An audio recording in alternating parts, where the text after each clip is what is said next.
అందరి జర్నీ ఒక ఎత్తు, పల్లవి ప్రశాంత్ జర్నీ మరో ఎత్తు అంటూ ఒక్కొక్క మెట్టు నుండి ఎలా పైకొచ్చాడు, అసలు ఎవరెవరి దగ్గర నుండి ఎన్నెన్ని మాటలు తిన్నాడనే విషయాన్ని ఒక స్నో రూపంలో అయితే రివీల్ చేసుకుంటూ ఫొటోస్ని ఎదురుగా పెట్టి ఆఖరికి లైవ్లో అయితే పల్లవి ప్రశాంత్ని బిగ్ బాస్ పొగుడుతూ ఉంటే ప్రశాంత్ ఎంతలా ఏడుస్తున్నాడు అంటే మరి మామూలుగా అడగనవసరం లేదు.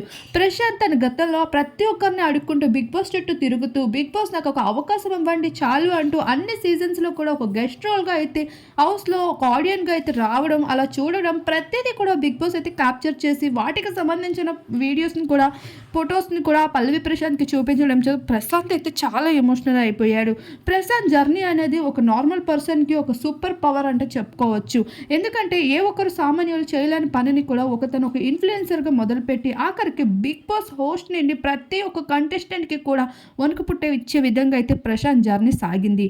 ఇందులో భాగంగానే తన పైన అలా లైటింగ్స్ పడుతూ ఉంటగా మరొక వైపు బిగ్ బాస్ వాయిస్తో పొగుడుతూ ఉంటే ప్రశాంత్ ఎమోషన్ని ఆపుకోలేకపోయారు. అదొక సక్సెస్ఫుల్ జర్నీ వీడియో అని చెప్పుకోవచ్చు. ఫైనల్గా బిగ్ బాస్ అయితే ప్రశాంత్ నువ్వు ఏం చేయాలనుకుంటున్నావు నీకు ఇచ్చిన డబ్బుతో అని అంటే నేనేమాత్రం ఆలోచించకుండా చెప్పగలను, నేను ప్రజలకి ఇవ్వాలనుకుంటున్నాను. నాలాగా చాలా మంది ఇన్ఫ్లుయెన్సర్స్ అయినా అవ్వచ్చు, యూత్ అయినా కావచ్చు, ఎంతో మందికి కావాలనుకున్న కళల్ని నెరవేర్చుకోలేకపోతారు. అటువంటి వారికి నేను నిజంగా ఒక ఇన్స్పిరేషన్ అయ్యానని గర్వంగా ఉంది అంటూ ఎమోషనల్ అవ్వకుండా ఉండలేకపోయాడు.